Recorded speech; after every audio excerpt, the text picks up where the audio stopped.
Hello നമസ്കാരം. എൻ്റെ പുതിയൊരു വീഡിയോയിലേക്ക് എല്ലാവർക്കും സ്വാഗതം. അപ്പം ഞാൻ ഇന്ന് വന്നുള്ളത് ഇന്നത്തെ ഒരു ബ്രേക്ക്ഫാസ്റ്റ് റെസിപ്പി ആയിട്ടാണ്.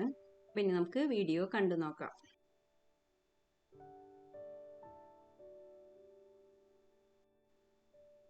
നമ്മൾ ഇന്ന് ഒരു പഞ്ഞിയപ്പവും മുട്ടക്കറിയാണ് തയ്യാറാക്കുന്നത്. അപ്പം അതിനായിട്ടുള്ള മാവ് ഞാൻ തലേദിവസമാണ് കൂട്ടി വയ്ക്കുന്നത്. അപ്പം തലേദിവസം കാലത്ത് 2 നാളികേരത്തിൻ്റെ വെള്ളത്തിലേക്ക് ഒരു 2-3 സ്പൂണോളം പഞ്ചസാര ഇട്ട് മാറ്റി വയ്ക്കാം നമുക്ക്.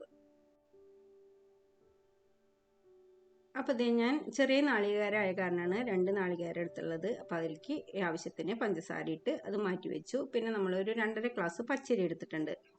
അപ്പോൾ ഞാൻ ഇഡ്ഡലി അരിയാണ് എടുത്തുള്ളത്. രണ്ടായാലും കുഴപ്പമില്ല, സാധാരണ പച്ചരിയാണ് കൂടുതൽ നല്ലത്.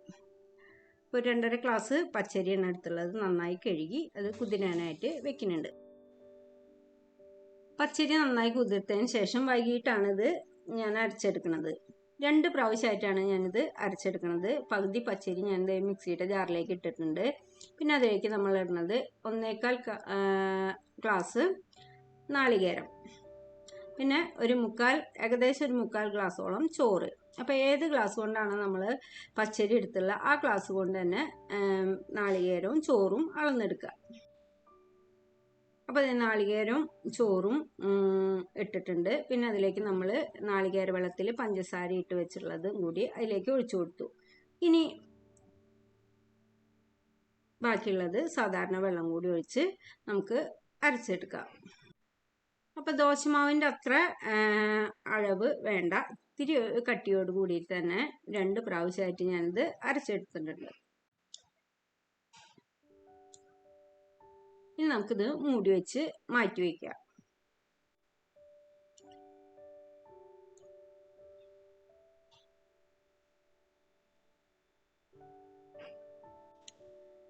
ഇനി ഇത് കാലത്താണ് ഉണ്ടാക്കിയെടുക്കുന്നത്. അപ്പോൾ നമ്മൾ കാലത്ത് ഇതിലേക്കൊരു മുട്ടക്കറി ഉണ്ടാക്കിയെടുക്കണം. അപ്പോൾ അതിനായിട്ട് ഒരു ഉരുളക്കിഴങ്ങാണ് ഞാൻ എടുത്തുള്ളത്. അത് വലിയ കഷ്ണങ്ങളായി കട്ട് ചെയ്തു. പിന്നെ അതിലേക്ക് 1/2 സ്പൂൺ മഞ്ഞൾപ്പൊടിയും അതുപോലെ തന്നെ ഒരു 3/4 സ്പൂണോളം ഉപ്പും ചേർത്തു. കുറച്ച് വെള്ളം ഒഴിച്ച് ഒന്ന് വേവിച്ചെടുക്കണം. ഇപ്പോൾ ഉരുളക്കിഴങ്ങ് ഒന്ന് വെന്ത് വരുമ്പോഴേക്കും അതിലേക്കുള്ള സവാള, ഇഞ്ചി, പച്ചമുളക്, വെളുത്തുള്ളി, തക്കാളി, ഒരു പകുതി തക്കാളിയാണ് എടുത്തുള്ളത്. അപ്പോൾ അതൊക്കെ ഒന്ന് കട്ട് ചെയ്ത് വെച്ചു. പിന്നെ അതിലേക്ക് ഒരു കറിവേപ്പില എടുത്തിട്ടുണ്ട്.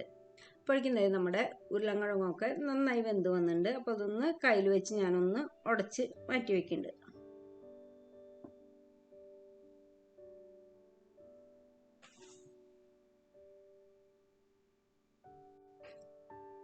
ഇനി വേറൊരു പാൻ വെച്ച് അതിലേക്ക് കുറച്ച് വെളിച്ചെണ്ണ വെച്ച് കൊടുക്കുന്നുണ്ട്. വെളിച്ചെണ്ണ ചൂടായി വന്നപ്പോൾ 1 സ്പൂൺ കടുകിട്ട് ആദ്യം ഒന്ന് നമുക്ക് പൊട്ടിച്ചെടുക്കാം. കടുകൊക്കെ ഒന്ന് പൊട്ടി വന്നപ്പോൾ നമ്മൾ കട്ട് ചെയ്ത് വെച്ചുള്ള ഇഞ്ചി, വെളുത്തുള്ളി, പച്ചമുളക് ആദ്യം ഒന്ന് നമുക്കിതൊന്ന് ചെറിയ തീയിൽ വെച്ചിട്ടൊന്ന് വഴറ്റിയെടുക്കുക. ഇഞ്ചിയും വെളുത്തുള്ളിയും പച്ചമുളകും ഒന്ന് വഴണ്ട് വരുമ്പോൾ നമുക്ക് അതിലേക്ക് കട്ട് ചെയ്ത് വെച്ചുള്ള സവാള കൂടി ചേർത്ത് വീണ്ടും കുറച്ച് നേരം ഒന്ന് ചെറിയ തീയിൽ നന്നായിട്ട് വഴറ്റി ഒരു ലൈറ്റ് ബ്രൗൺ കളർ ആവുന്നവരെ വഴറ്റിയെടുക്കുക.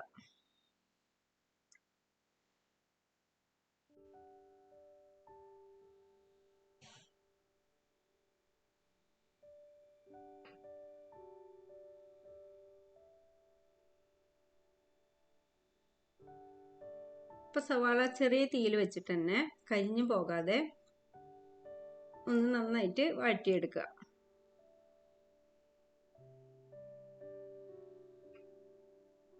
അപ്പോൾ നമ്മുടെ സവാളയ്ക്ക് വഴണ്ടി വന്നിട്ടുണ്ട്. ഇനി നമ്മൾ കട്ട് ചെയ്ത് വെച്ചുള്ള തക്കാളി കൂടി ഇതിലേക്ക് ചേർത്ത് വീണ്ടും ഒന്ന് 2 സെക്കൻഡ് ഒന്ന് വഴറ്റിയതിന് ശേഷം ചെറിയ തീയിലൊന്ന് മൂടി വെച്ച് വേവിച്ചെടുക്കുക.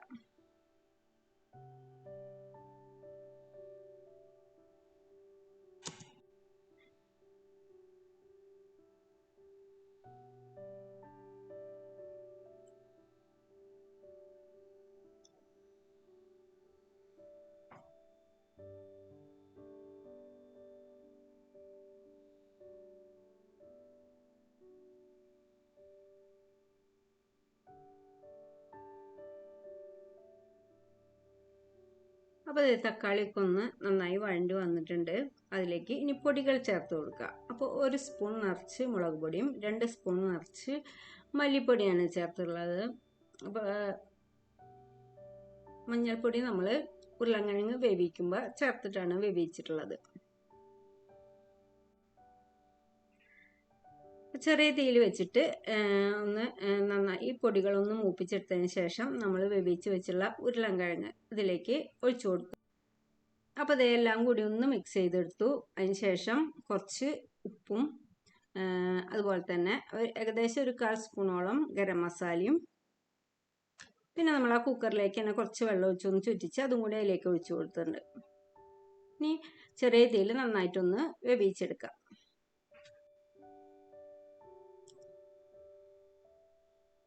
അപ്പോൾ ഇതെല്ലാം കൂടി നന്നായിട്ട് മിക്സ് ചെയ്തെടുത്തിട്ടുണ്ട്. ഇനി ചെറിയ തീയിൽ മൂടി വെച്ച് നന്നായിട്ടൊന്ന് തിളപ്പിച്ചെടുക്കുക.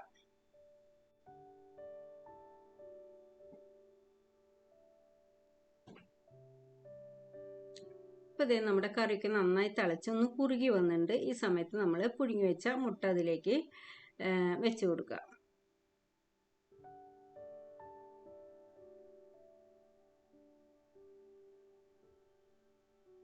1-2 സെക്കൻഡ് കൂടി ഒന്ന് ചെറിയ തീയിൽ മൂടി വെച്ച് തിളപ്പിച്ചതിന് ശേഷം നമുക്കതിലേക്ക് കുറച്ച് മല്ലിയില കൂടി കട്ട് ചെയ്തത് ഒന്ന് ഇട്ടിട്ട് ഫ്ലെയിം ഓഫ് ആക്കാം കേട്ടോ.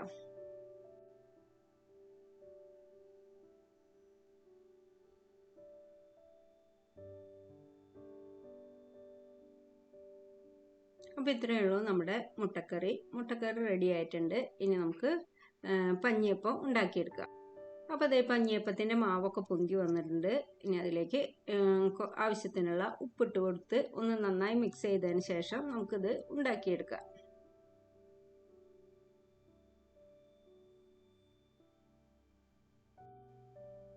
അപ്പോൾ അതേ ദോശക്കല്ലിൽ കുറച്ച് എണ്ണയൊന്ന് പുരട്ടി കൊടുത്തിട്ടുണ്ട്. എന്നിട്ട് കല്ല് നന്നായി ചൂടായി വന്നപ്പോൾ ഒരു തവി മാവൊഴിച്ച് ഒന്ന് ചെറുതായി ഒന്ന് പ്രസ് ചെയ്തു. അതിലേക്ക് നന്നായി ഹോൾസൊക്കെ വന്നപ്പോൾ ഒന്ന് ചെറിയ തീയിൽ മൂടി വെച്ച് വേവിച്ചെടുത്തു. നല്ല പഞ്ഞി പോലത്തെ അപ്പാണത്. ഇപ്പം നല്ല ഹൈ ഫ്ലെയിമിൽ വെച്ചിട്ട് തന്നെ മാവ് ഒഴിച്ചു കൊടുക്കുക. പിന്നെ എല്ലാ ഹോൾസും വന്ന് കഴിഞ്ഞാൽ അതിലേക്ക് അത് ചെറിയ തീയിലാക്കിയിട്ട് മൂടി വെച്ച് വേവിച്ചെടുക്കുക.